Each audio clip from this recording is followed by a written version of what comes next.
Assalomu alaykum. Hurmatli YouTube kuzatuvchilari.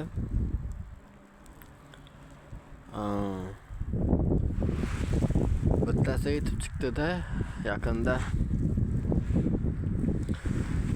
Bittasining gapini eshitdim, shunga bir izoh bermoqchiman. Ya'ni siz o'rganingizdan keyin deydi, o'rganingizdan keyin sizni kuzatib kelishadi va o'zingiz qolasiz va bir nechta oydan keyin jasadingiz chirib boshlaydi, bir yildan keyin suyagingiz qoladi. Xullas shunaqa gaplar. Endi bularni u aytmasa ham bilamiz. Lekin bu aytmoqchi bo'lgan gapi boshqa narsa-da.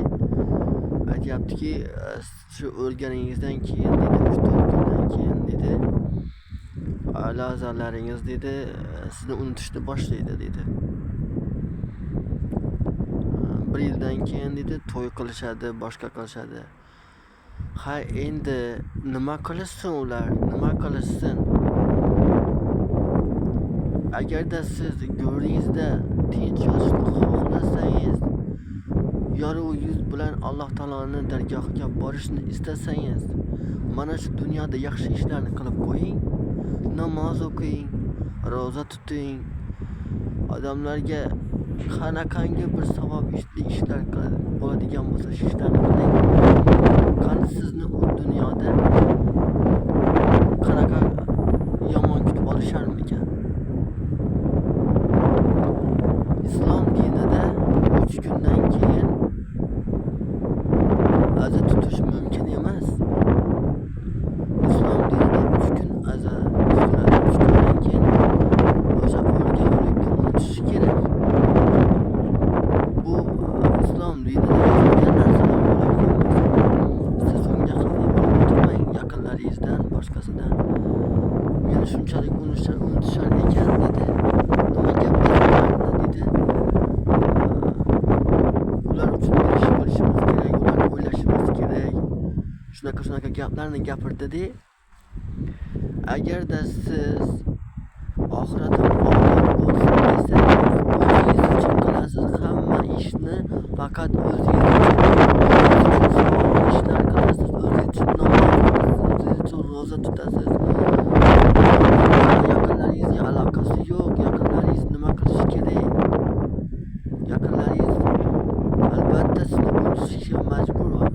Nima qilishga ular har doim sizga tezdan yig'lab yurmaydi-yu. Masalan, o'zingiz ham shunaqasiz. Masalan, qandaydir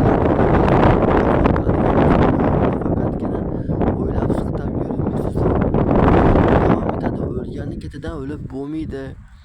Xullas, siz yaxshi hayotni istasangiz, u yo'lingizda xotirjam yashashni istasangiz, o'zingiz uchun faqat savob ishlarni qilishingiz kerak. Unda yaqinlaringizga hech qanday aloqasi yo'q. Shu narsalarni, shu gaplarimni esingizdan chiqarmang. Qaysi bir odam agarda shunaqa tarzda o'ylaydigan bo'lsa, men uchun hech kim hech ish qilmadi. Mana bu meni qiynalgan kunlarimda yordam bermadi. Mana bu bunaqa qilmadi deyavermang.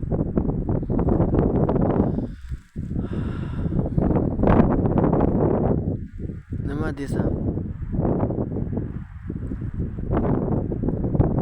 Shunaqa gila-gudurni bas qiling. Yana bir narsa pul haqida aytmoqchiman. Pulni qadr qimmati shu darajada kuchayib ketdiki, odamzodning qadr qimmati uning yonida hech narsaga aylanib qoldi. Pul desa hamma birinchi o'rinda har ishga qodir bo'lyapti.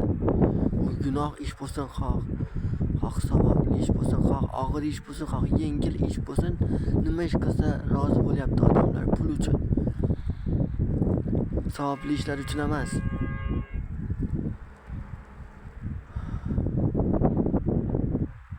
O'sha narsani bir e'tiborga olib qo'ying. Pul uchun har ish qilishni yig'ishtirib qo'yaylik.